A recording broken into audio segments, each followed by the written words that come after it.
আসসালামু আলাইকুম এভরিওয়ান, সবাইকে ওয়েলকাম নতুন আরও একটা রেসিপি দেখার জন্য। শেয়ার করব আপনাদের সাথে দারুণ মজাদার একটা নাস্তার রেসিপি। এটা একেবারে কুড়মুড়ে হয়, তৈরি করতে অত বেশি সময় আর উপকরণের প্রয়োজন হয় না। মাত্র একটা ডিম দিয়ে আপনি অনেকগুলো তৈরি করে প্রায় মাসখানেকের মতন সংরক্ষণ করতে পারবেন। তাহলে চলেন রেসিপিটা দেখে নিই।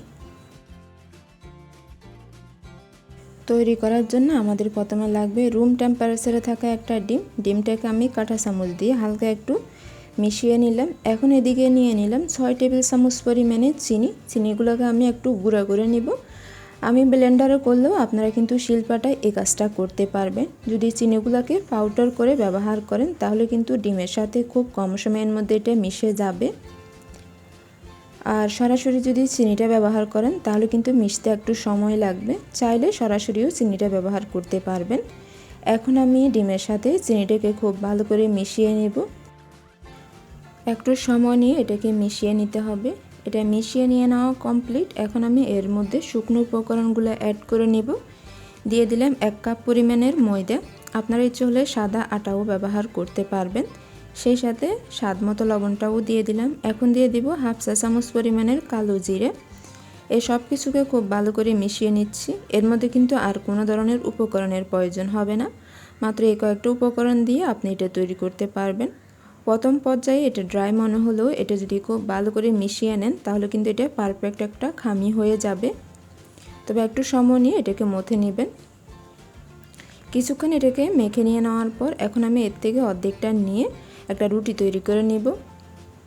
রুটিটা কিন্তু তুলনামূলক একটু মোটা হবে, অতিরিক্ত পাতলা হবে না। আমি অল্প পরিমাণের ময়দা দিয়ে এই রুটিটা বেলে নিচ্ছি। রুটিটা ঠিক কী পরিমাণ মোটা হবে সেটাও আমি আপনাদেরকে দেখিয়ে দিব। রুটি তৈরি করে নিয়ে নেওয়া কমপ্লিট। এখন দেখেন এর থেকে বেশি এটার মোটা করতে যাবেন না। আর এদিকে নিয়ে নিলাম 7 আপ বোতলের একটা মুখের অংশ, মানে যে ক্যাপটা আছে। আপনাদের হাতের কাছে যে ধরনের কাটার থাকে আপনারা ওইটা ব্যবহার করতে পারবেন।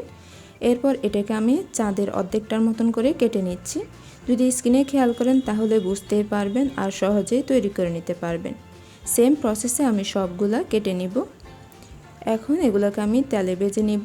এর জন্য অলরেডি চুলে একটা প্যান বসিয়ে পরিমাণ মতো তেল দিয়ে মিডিয়াম আঁচে তেলটাকে গরম করে এখন পিঠেগুলোকে ভেজে নিচ্ছি। চুলার আঁচটা এই সময় অবশ্যই মিডিয়াম থেকে কিছুটা কমিয়ে রাখবেন, আবার কিন্তু একেবারে লো করে দেওয়া যাবে না।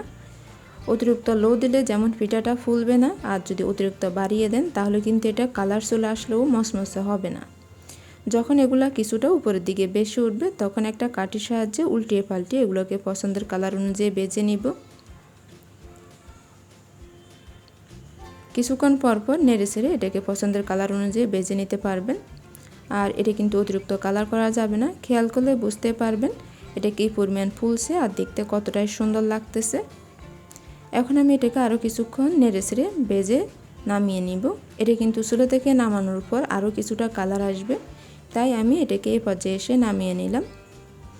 আর সেম প্রসেসে আমি সবগুলা পিঠা ভেজে নেব। এটার ভিতরটা কেমন হলো সেটাও দেখিয়ে দিব। এই পিঠাটা কিন্তু একেবারে মচমচে হয়। এটা যদি সংরক্ষণ করতে চান সেক্ষেত্রে এটা ঠান্ডা হয়ে যাওয়ার পর একটা এয়ারটাইট বক্সে ভরে রেখে দিবেন। নর্মালি রাখবেন, ফ্রিজে রাখার প্রয়োজন নেই। প্রায় মাসখানেকের মতন ভালো থাকবে। রেসিপিটা কেমন লাগছে অবশ্যই কমেন্ট করে জানাবেন। পরবর্তী রেসিপি দেখার আমন্ত্রণ রইল। এতক্ষণ ধরে দেখার জন্য আপনাদের সবাইকে অসংখ্য ধন্যবাদ। আল্লাহ হাফেজ।